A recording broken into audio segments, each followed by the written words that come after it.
여러분들 역설이라는 그런 단어를 들어보셨지요? 화법 중에도 역설법이 있습니다. 그러니까 반어법과 달리 어떤 상식과 논리를 뒤집어서 표현하는 그런 논리 전개를 역설법이라고 합니다. 제프 딕슨이라는 사람이 쓴 시가 있는데 우리 시대의 역설 이런 시가 있어요. 거기 보면 몇 구절을 소개하면 이렇습니다. 집은 커졌지만 가족은 더 작아졌다. 학력은 높아졌지만 상식은 더 부족해졌다. 병원과 약은 많아졌지만 건강은 더 나빠졌다. 이런 표현입니다.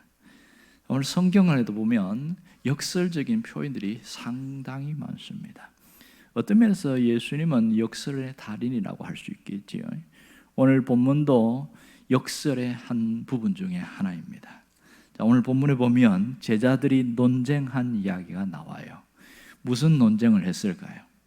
이들이 길에 가다가 서로 논쟁을 하는데 33절에 보면 예수님이 길 위에서 자기들끼리 한 논쟁에 대해서 얘기를 들으시고 난 다음에 물어보셔요. 가버나움에 있으면서 너희들이 길에서 서로 토론한 것이 무엇이냐 이렇게 묻습니다.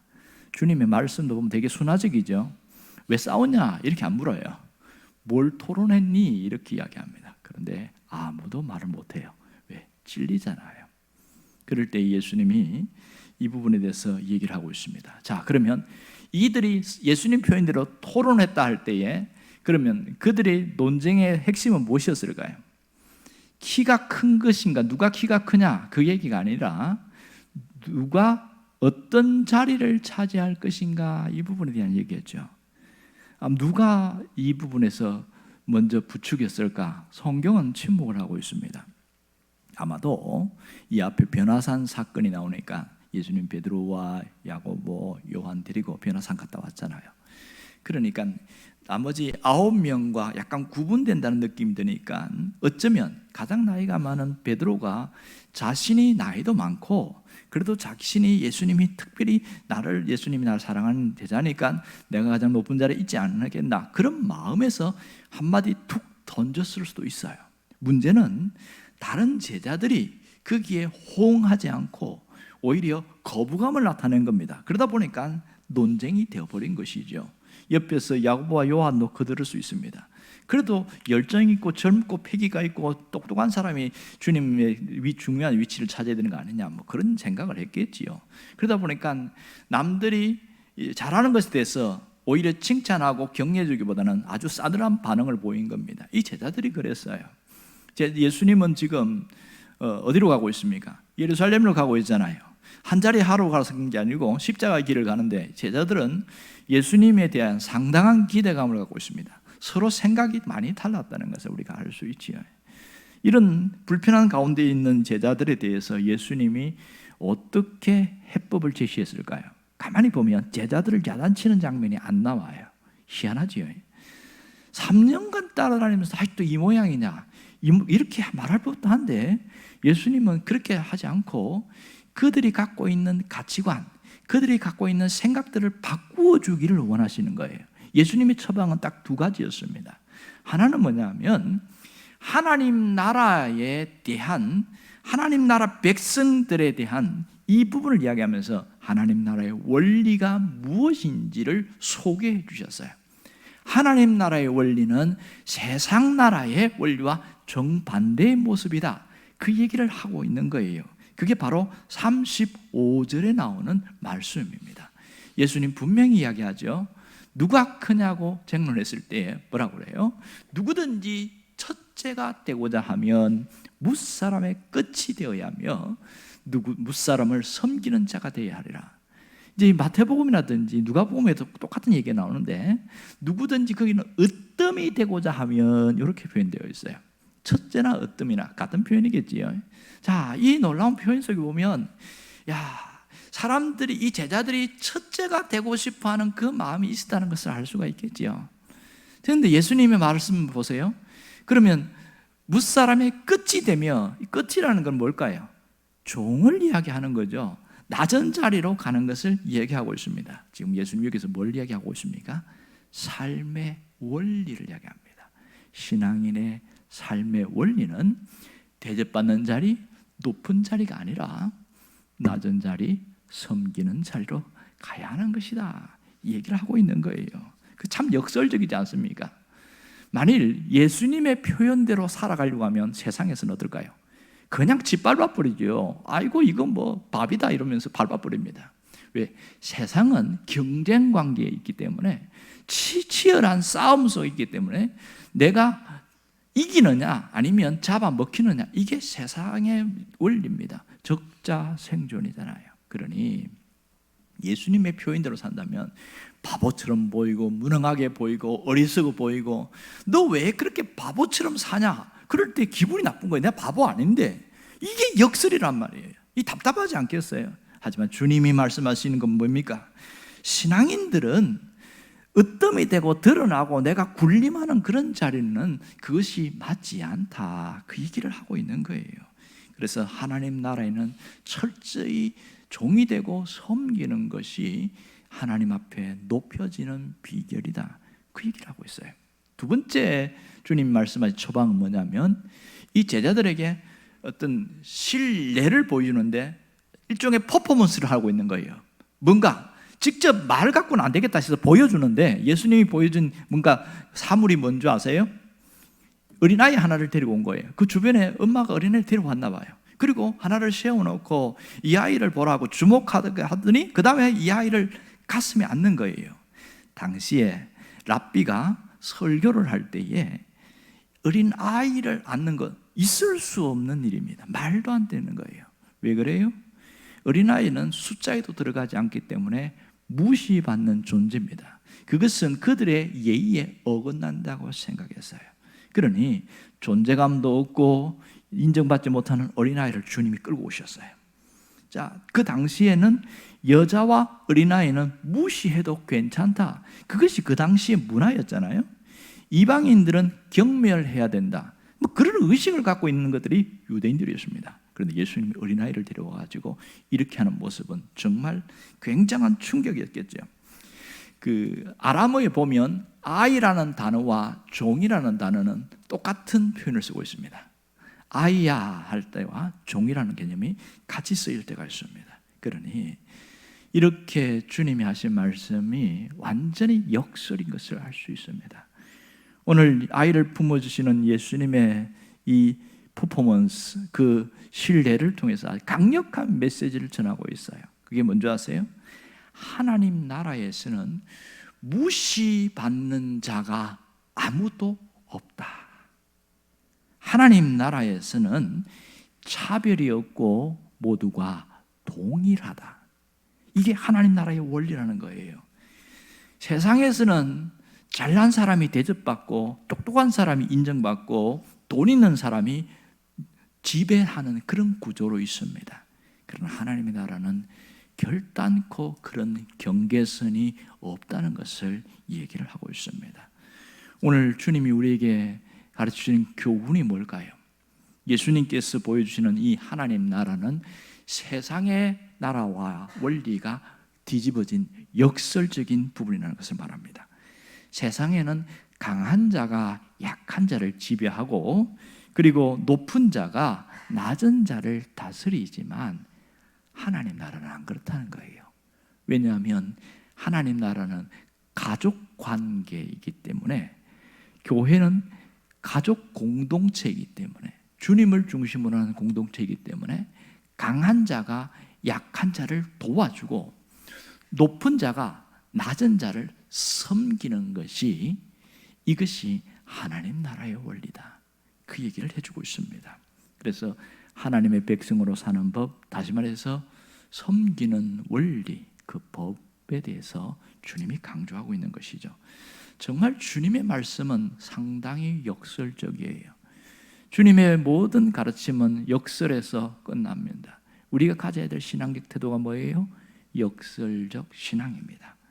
세상 사람들이 갖고 있는 그런 평범한 그런 가치관을 깨트리라는 거예요.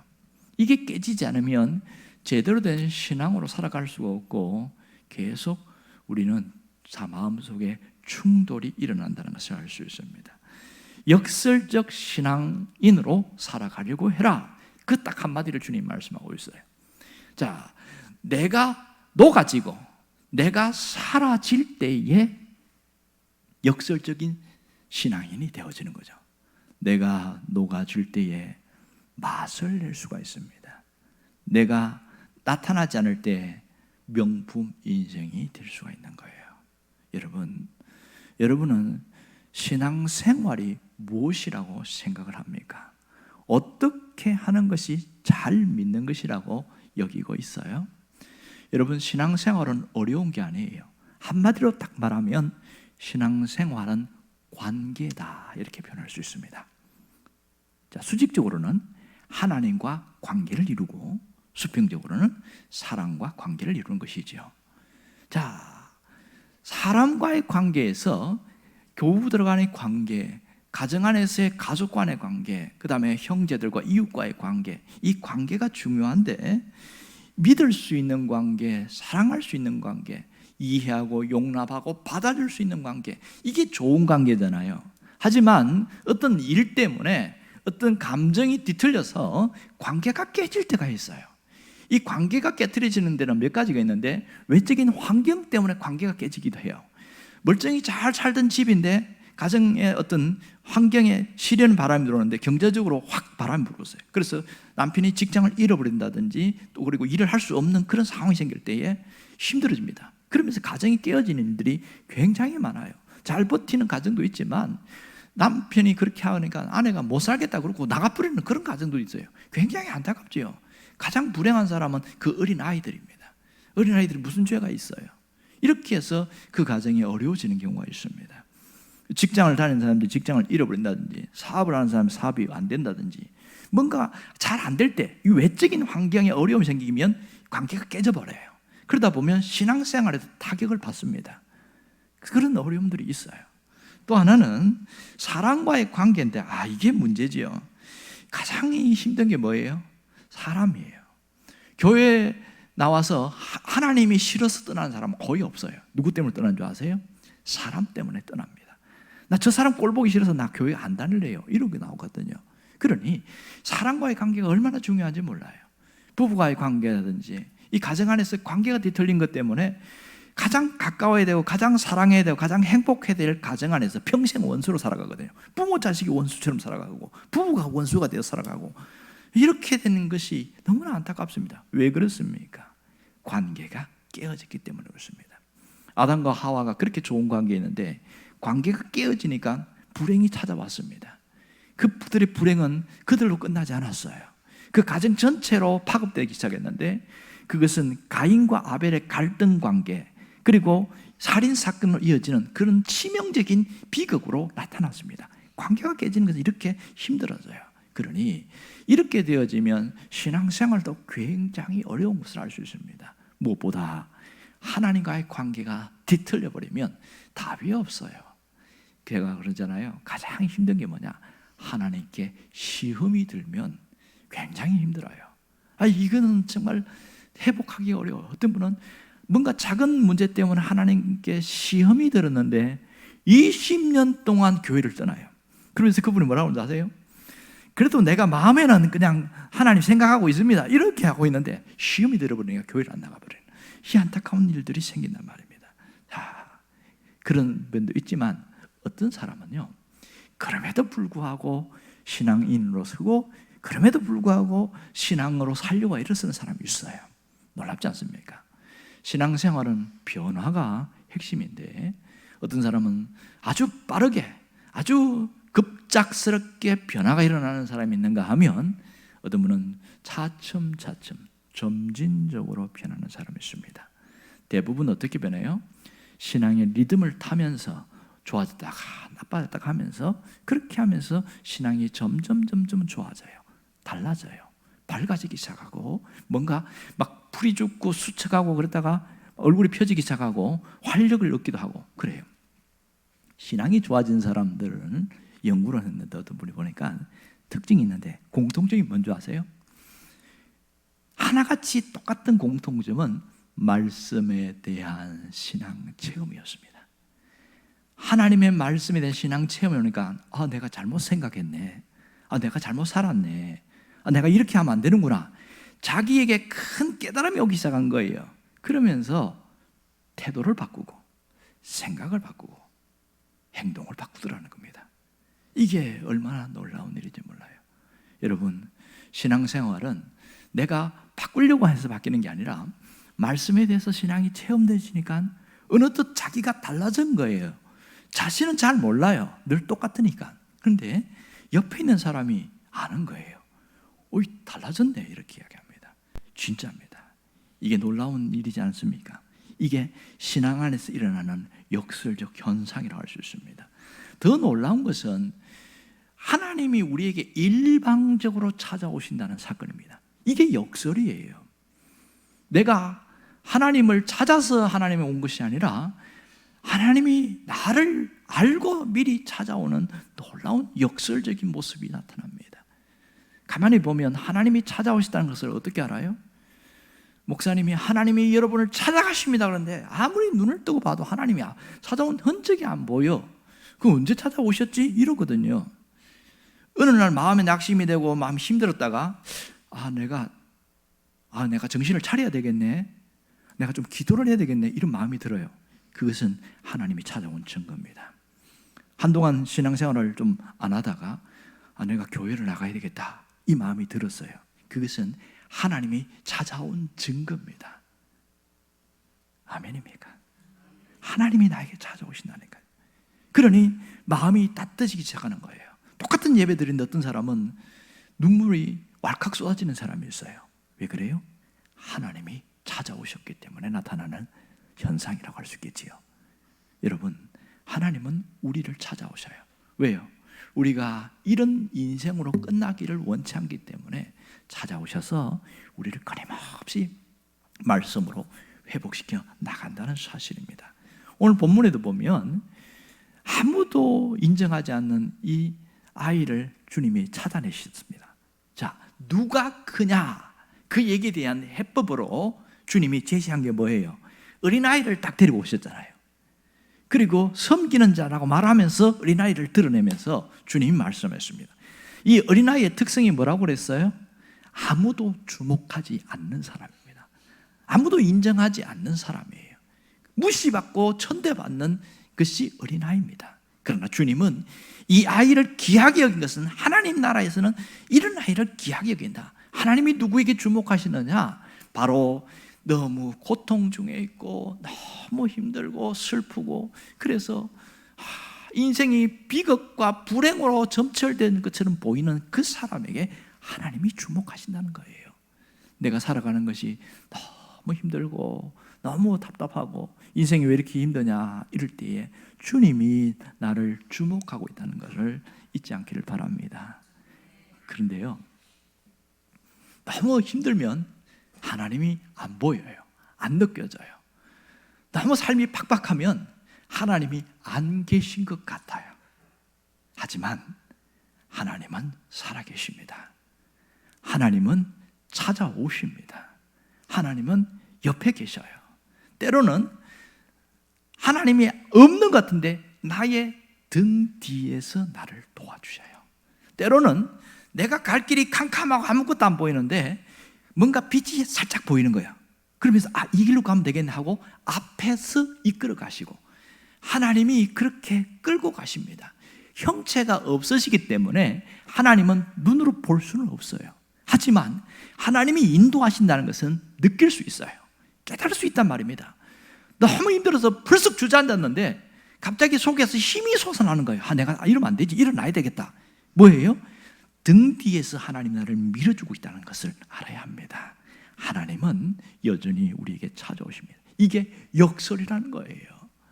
여러분, 기독교 신앙은 이런 면에서 보면 역설적 신앙의 모습입니다. 역설적인 것 정말 대단하지 않습니까? 여러분, 가장 고통 중에 있다면 하나님이 나를 정말 주목하고 있다는 사실을 깨달을 수 있기를 바랍니다. 하나님은 시련의 바람이 불 때에 나를 외면하는 것이 아니라 업고 가셔요. 모래 위에 발자국에 나오는 그 사람처럼 발자국이 4개가 있다가 2개가 있는 것은 하나님이 나를 얻고 가셨기 때문에 나타나는 현상인 거죠. 내가 죽을 것 같이 어려운데 아직 견딜 수 있는 것은 뭐냐면 하나님이 업고 계시기 때문에 나타나는 겁니다. 문제는 고난이 아니에요. 문제는 장벽이 아닙니다. 고난과 장벽이 문제가 아니라 간절함만 있으면 해결된다는 겁니다. 간절함이 중요한 것이죠. 설교를 준비하면서 랜디 포시가 쓴 글이 굉장히 가슴에 와닿았습니다. 이분이 카네기 대학교, 그러니까 카네기 멜론 대학교 교수였는데 그만 젊은 나이에 췌장암에 걸려요. 그래서 47세의 나이로 돌아가셨는데 한 15년 됐죠. 이분이 투병 중에 카네기 멜론 대학교에서 마지막 강의하는 기회가 주어져서 하도 요청을 하니까 갔습니다. 그래서 그 강의한 내용이 굉장히 좋은데 이게 책으로 발간이 된 적이 있어요. 그 중에서 한 부분을 제가 발췌를 해왔습니다. 내용은 이렇습니다. 장벽이 있는 것은 막기 위함이 아니라 그것은 우리가 얼마나 간절히 원하는지를 보여줄 기회를 주기 위해서 거기 있는 것이다. 우리가 인생을 살아가다 보면 벽을 만날 때가 있다. 그 벽을 만났을 때 많은 사람들이 불평하고 원망할 때가 많다. 왜 나에게만 이런 벽이 있냐고 하소연을 한다.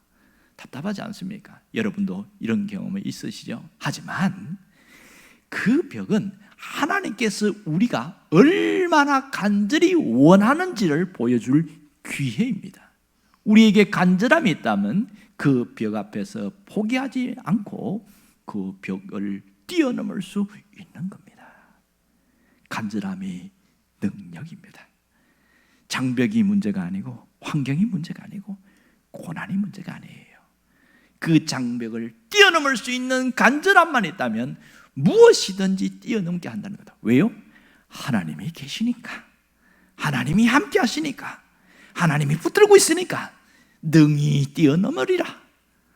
여러분이 이런 은혜가 있기를 원합니다. 여러분, 우리는 신앙인의 삶의 역설적인 삶이라는 걸 알아야 됩니다. 역설적인 삶. 하지만 우리 자신은 본능에 이끌려 살기를 원해요. 본능이라는 것은 안락한 삶을 추구하고 내 이익을 추구하고 나만을 위해서 살기를 원하고 이게 본능이거든요. 그러나 신앙의 삶은 본능을 뛰어넘는 역설적인 삶이에요. 이게 다른 것이죠. 여러분, 신앙 자체가 역설적이라는 것을 아는 사람은 내가 이렇게 본능대로 살면 안 되지 하고 생각을 돌이킨단 말이에요. 정말 역설적인 삶은 신앙에만 있는 것이 아니고 제가 희귀한 것을 찾아낸 적이 있어요. 실제로 역설로 살아가는 그런 존재가 있더라고요. 그게 뭐냐면 바로 여기에 어떤 물고기인데 레이저 피쉬입니다. 레이저 피쉬. 그러니까 우리말로 하면 면도날 물고기입니다. 생긴 게 꼭 면도날처럼 생겼어요. 그런데요, 이 물고기는 아주 희귀종인데 헤엄을 치는데 거꾸로 헤엄치는 거예요. 주둥이가 아래로 가 있어요. 그렇다고 항상 아래가 있는 건 아니고 가끔 옆으로도 가는데 대부분 헤엄을 치는데 거꾸로 서가지고 그렇게 살아가요. 이렇게 살아가는 이게 레이저 피쉬입니다. 우리 신앙인들의 모습이 이런 모습으로 살아가야 된다는 것을 정확하게 보여주고 있는 거예요. 그런데 뒤집어서 살면 빨리 죽어버린대. 나는 이렇게 안 살 거야 이러면서 이 레이저 피쉬가 거꾸로 우리 일반 물고기처럼 정상적으로 가잖아요. 죽어버린다는 거예요. 그럼 왜 저렇게 이렇게 거꾸로서 헤엄치냐? 생존을 위해서다 이렇게 말합니다. 어리과학자들이 보니까 생존을 위해서다. 한마디로 끝나는 거예요. 신앙인들이 역설적인 삶을 살아가는 이유가 뭡니까? 우리가 신앙의 생존을 위해서인 거죠. 내가 신앙인으로 살아가려고 하면 이런 삶이 필요하고 주님이 누구에게 역사하느냐? 어려움에도 불구하고 뛰어넘으려고 하는 사람, 포기하려고 하는 그 삶에도 불구하고 다시 일어나려고 하는 역설의 삶을 살아가는 사람입니다. 여러분, 이게 얼마나 중요한지 아세요? 세상 나라와 다른 것이 하나님 나라입니다. 우리는 하나님의 백성이지 세상의 백성이 아니에요. 세상에 소속되어 있는 그런 존재가 아니라는 말입니다. 단지 세상에 머물고 있는 나그네 인생일 뿐인 거예요. 그렇다면 내 마음에 나는 이 역설적인 그런 삶으로 살아가야 되는구나, 그것이 딱 박힌 사람은요 다르게 살아가려고 합니다. 하나님이 원하는 게 뭔지 아세요? 삶을 바꾸는 거예요. 삶을 바꾸는 거. 생각이 바뀌어야 삶이 바뀝니다. 가치관이 바뀌어야 삶이 바뀌는 거예요. 신앙의 태도가 바뀌어야 삶이 바뀌는 겁니다. 여러분, 그 삶을 바꾼다니까 너무 막연하잖아요. 그러면 그 중에 하나만 콕 집어서 이야기하자면 어떻게 하는 게 삶을 바꾸는 겁니까? 멋부리는 신앙이 아니라 맛을 내는 신앙으로 살아가는 거예요. 멋을 내는 신앙이 아니라 맛을 내는 신앙으로 살아가는 겁니다. 어떤 면에서 예수님의 삶은 전체가 맛을 내는 삶이었습니다. 공생의 초기에 보면 태어날 때도 화려한 왕궁이 아니에요. 따뜻한 온돌방이 아니었습니다. 그 차가운 그 구유에서 태어났어요. 짐승이 먹는 여물통에서 태어났습니다. 이런 비참함이 어디 있습니까? 주님이 왜 이렇게 했을까요? 가장 힘들게 출생한 사람보다 더 비참하게 된 것은 그들을 위로하려고 주님이 맛을 내기 위해서 오셨습니다. 마지막 생에도 보면 세상적으로는 굉장히 비참합니다. 억울하게 누명 쓰고 죽었거든요. 억울하게 십자가에 못 박혀 죽었거든요. 자, 이렇게 주님이 죽으신 이유가 뭐예요? 맛을 내려고 한 겁니다. 제가 묵상하면서 거꾸로 생각해 봤어요. 만일 예수님이 멋을 내려고 했으면 어떻게 됐을까? 자, 마가복음에 보면 뭐가 나오냐면 네가 하나님의 아들이거든, 한번 거기서 뛰어내려 봐봐, 우리한테 한번 증명해 줘봐, 이렇게 이야기하거든요. 제가 성경 보면서 열받았겠다 그런 생각이 드는 거예요. 그래서 예수님 멋을 부리려고 못을 힘을 줘가지고 싹 빼버렸어요. 그리고 십자가에서 다 뛰어내려 봤어요. 그리고 여기서 하늘에서 우레와 천둥 번개를 가지고 거기 있는 사람을 확 휩쓸어버리고, 가장 가까이 있는 못 박은 로마 군병, 그 다음에 도장 찍었던 빌라도, 그리고 대제사장들, 사내들인 공회원들, 거기 있던 사람들을 확 쓸어버렸으면 어떨까? 멋있잖아요. 아주 통쾌하지 않습니까? 얼마든지 할 수 있잖아요. 성경에 보니까 하늘의 12영을 불러서 할 수 있다고 했어요. 근데 하지 않았어요. 만일 예수님이 멋을 부렸다면 어떻게 됐을까요? 하나님의 뜻은 이루어지지 않습니다.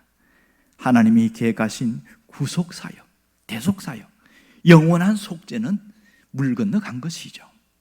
주님은 마지막 순간까지 멋을 내려고 살지 않았고요, 맛을 내려고 했습니다. 그렇기에 우리에게 대속의 은혜가 있었던 거죠. 역설적 신앙으로 산다는 게 뭐예요? 맛을 내는 사람으로 살아가는 것을 말합니다. 여러분, 신앙인이 언제 가장 아름다운지 아세요? 맛이 날 때 가장 아름답습니다. 신앙의 그 아름다움은 맛이 날 때입니다. 맛을 낼 때 가장 빛나는 모습이라는 것을 알 수가 있습니다. 그러니 진정한 신앙은 못 내는 신앙이 아니라 맛내는 신앙입니다. 여러분, 외모는 멋을 낼수록 좋아요. 멋을 내면 자기에게 만족감이 있고 다른 사람들에게도 보기도 좋습니다. 그리고 와, 예쁘네요, 멋있네요, 이게 좋거든요. 외모는 멋을 낼수록 좋아요. 화장을 하는 이유가 어디 있어요? 멋이 나게끔 하려고 하는 거 아니겠어요? 이게 정상적이거든요. 하지만 신앙은 멋을 내려고 하면 안 돼. 신앙은 맛을 내야지. 멋을 내려고 하면 자꾸 뭔가 포장을 하는 그런 모습으로 나타납니다. 뭔가 예수를 믿어도 고상하게 믿으려고 하고, 남들 보기 좋은 것만 하려고 하고, 주목받고 돋보이는 그런 자리만 좋아하는 그런 멋부리는 삶을 살아가면 주님은 결코 그걸 원하지 않으시는데 왜 자꾸 그렇게 살까요? 이게 세속적인 본능이거든요. 본능은 멋을 부리라고 그래요. 신앙도 멋부리라고 그래요. 그러나 주님이 그렇게 안 살았잖아요. 우리가 예수님을 따라가는 자들이라고 하면서 이걸 거꾸로 살아간다면 주님이 좋아할 리가 없단 말입니다. 맛을 내는 신앙으로 살아가자. 그러한 결단이 있을 때에 그 사람의 인생이 가치가 있고요, 그 사람의 삶이 명품입니다. 명품을 입고 명품 가방을 든다고 해서 명품 인생이 되는 게 아니에요.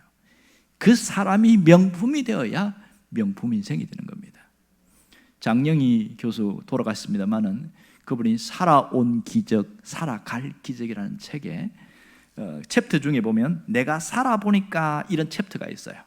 거기에 보면 요 짧은 구절이 나오는데 뭐라고 썼냐면 내가 살아보니까 정말이지 명품 핸드백을 들고 다니든 비닐봉지를 들고 다니든 중요한 것은 그 내용물이라는 것이다. 내가 살아보니까 결국 중요한 것은 껍데기가 아니라 알맹이라는 것이다. 겉모습이 아니라 마음이었다. 이 장영희 교수가 그걸 이야기하고 있어요. 예쁘고 잘생긴 사람은 TV에서 보거나 거리에서 구경하면 되고 내 실속을 차리는 것이 중요하다. 재미있게 공부해서 실력을 쌓고 진지하게 놀아서 경험을 쌓고 진정으로 남을 대해서 배려하고 덕을 쌓는 그것이 결국 내 실속이다. 여러분, 이 실속을 차리는 이것이 명품 인생이고 맛을 내는 삶이라는 것을 알아야 합니다. 정말 그렇지 않습니까? 오늘 우리가 무엇을 결심해야 할까요? 정말 빛나는 인생, 가치 있는 인생, 그런 인생을 한번 살아보자는 거예요. 정말 맛이 묻어나는 그런 신앙인의 삶으로 살아가 보자는 거예요. 여러분, 외적의 화려함은 남들 보기엔 빛날지 모르지만 진짜 아름다움은 내적인 겁니다. 폼 잡고는 살 수 있지만 그런 사람에게는 폼나는 인생은 없어요. 인생은 폼을 잡는다고 폼나는 게 아니에요. 그 속에서 배어나와야 폼나는 삶이 되는 것이죠. 정말 그런 삶에 보면 맛이 나요. 가까이 갈수록 따뜻하고 너무 또 생각나고 기억나고 그렇습니다. 소문난 맛집은 왜 그런 줄 아세요? 비법은 맛에 있습니다. 이걸 모르는 사람은 무엇에 있는 줄 알고 인테리어를 화려하게 하고 대단하게 하면 처음에는 멋져 보이겠죠. 먹어보니까 맛이 없어. 그러면 가요 안 가요? 안 가지요. 이 음식점의 핵심은 맛에 있는데 멋부리려고 하니까 그 집을 누가 옵니까? 사람이 멋부리면 처음에는 좋아 보이는데 그 속에 맛이 없으면 어떡해요? 실증이 날 수밖에 없는 거예요. 세상의 모든 것이 맛 있는 곳을 찾아갑니다. 맛 있는 삶을 살아가는 그 사람에게 가서 상담하고 그 사람에게 그러니까 조언을 들으려고 하는 거예요. 이것이 얼마나 중요한지 몰라요. 여러분, 맛을 내는 삶을 살아야 됩니다. 어떻게 하면 맛을 낼 수 있지요? 김치를 보면 맛을 내는 게 무엇인지를 정확하게 보여주고 있습니다. 여러분, 김치가 맛을 내려고 하면 제일 먼저 필요한 게 소금입니다. 배추에다가 소금을 뿌려요. 근데 소금이 나 없어지기 싫어하고 자기의 고유의 특성을 갖고 있으면 어떻게 될까요? 어떻게 돼요? 김치가 안 되죠, 당연히.